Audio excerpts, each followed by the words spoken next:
Thousands of people packed the streets around some of Prague's university buildings, where in 1989 student protests had sparked a peaceful revolution that overthrew a communist regime and replaced it with democracy. But this event was organised by a group called Bloc Against Islam, and its supporters believe that democracy is now under threat.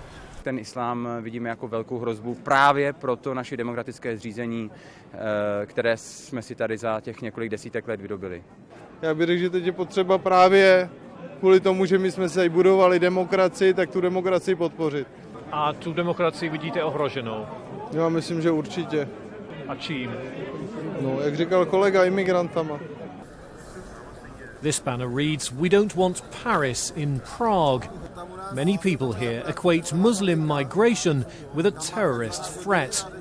But the crowd really came to hear the Czech President Milos Zeman, who has repeatedly warned against the dangers of Islamic fundamentalism. His speech delighted them. Zeman insisted Czechs were not xenophobes and had welcomed previous waves of migrants. Ale jejich kultura je plně slučitelná s evropskými hodnotami.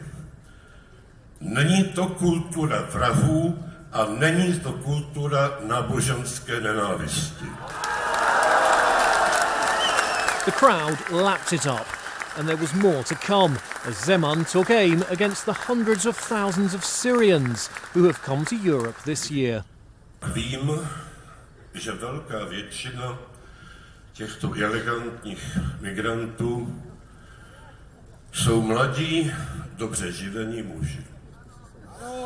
A já se ptám, proč tito muži nebojují za svobodu své země proti islámskému státu?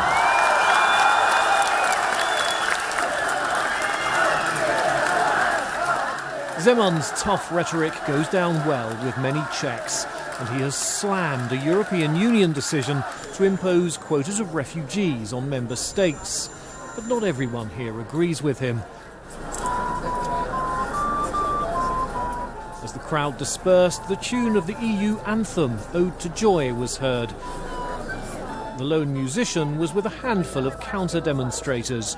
Larger anti-Zeman protests were scheduled elsewhere in Prague.